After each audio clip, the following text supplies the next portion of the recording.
Assalamualaikum warahmatullahi wabarakatuh. Setiap umat beragama memiliki kitab suci masing-masing.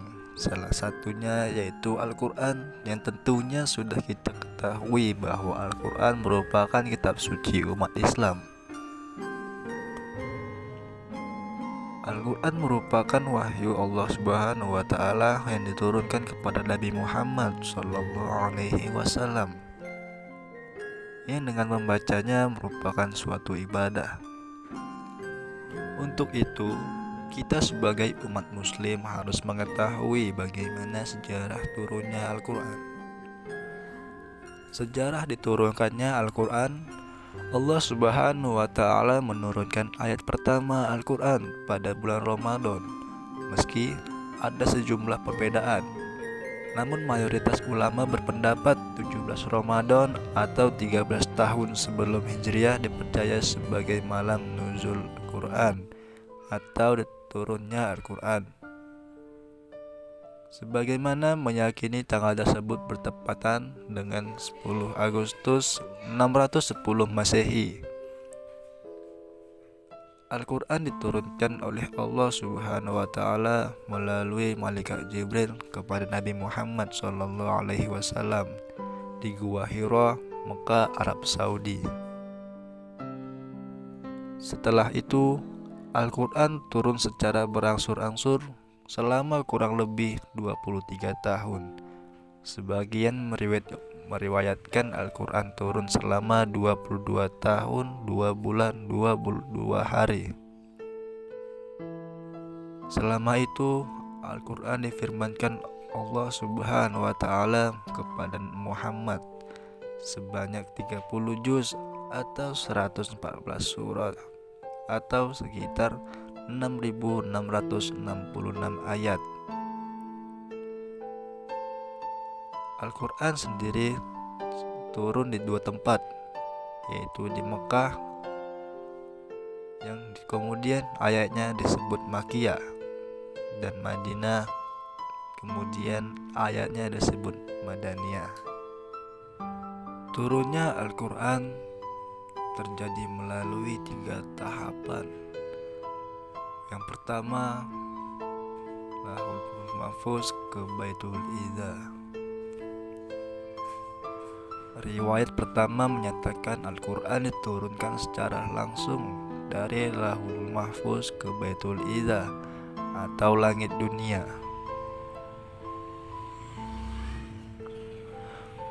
Proses Al-Quran diturunkan dari Lauhul Mahfuz ke Baitul Izza.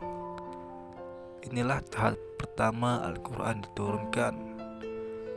Al-Quran di Lauhul Mahfuz adalah tersimpan dan tidak bisa diketahui kecuali Allah Subhanahu wa Ta'ala. Sebagaimana diketahui eksistensi Lauhul Mahfuz itu merupakan sebagai tempat catatan dari segala hal yang ditentukan dan diputuskan Allah Subhanahu wa Ta'ala dari semua kejadian.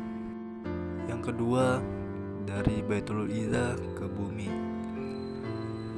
Adapun di tahapan kedua, Al-Quran turun dari Baitul Izza, berikutnya diturunkan ke bumi.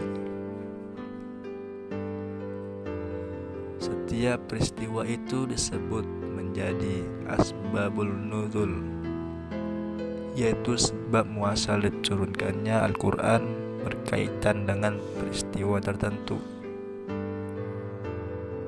Yang ketiga, melewati malaikat Jibril. Semua penurunan Al-Quran melalui malaikat Jibril. Sebagaimana diketahui, malaikat Jibril merupakan malaikat penyampai wahyu Allah Subhanahu wa Ta'ala. Awal mula dibukukannya Al-Quran seperti yang telah dijelaskan sebelumnya, bahwa ayat-ayat Al-Quran diturunkan secara berangsur-angsur.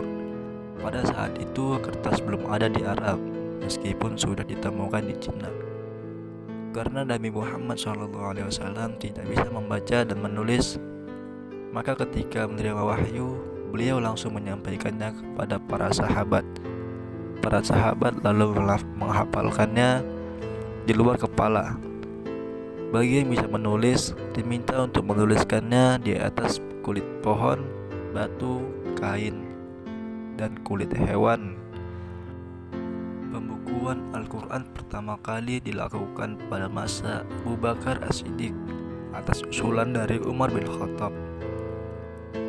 Hal ini terjadi karena Umar khawatir atas kemurnian Al-Quran karena tidak sedikit dari para penghafal yang telah mati syahid karena ikut perang. Pembukuan itu dipimpin oleh Zaid bin Thabit dengan cara mengumpulkan ayat-ayat yang sudah pernah dituliskan oleh para sahabat di batu, kain, kulit pohon, dan kulit hewan. Yang sudah disatukan menjadi buku tersebut lalu disimpan oleh Abu Bakar sampai ia meninggal dunia. Setelahnya disimpan oleh Umar sampai ia meninggal dunia dan diteruskan oleh anaknya yaitu Hafsah. Pada masa Khalifah Utsman bin Affan, Al-Quran pertama kalinya digandakan dan didistribusikan. Hal ini terjadi karena Islam sudah tersebar luas sampai ke Iran. Setelah itu, penggandaan dan pendistribusian Al-Quran kembali dilanjutkan oleh Hudzaifah bin Yaman. Khairul kalam subhanakallah bihamdika asyhadu an la ilaha illa anta astaghfiruka wa atubu ilaih. Allahul muwaffiq ila aqwamit thoriq. Wallahu a'lam bisawab. Assalamualaikum warahmatullahi wabarakatuh.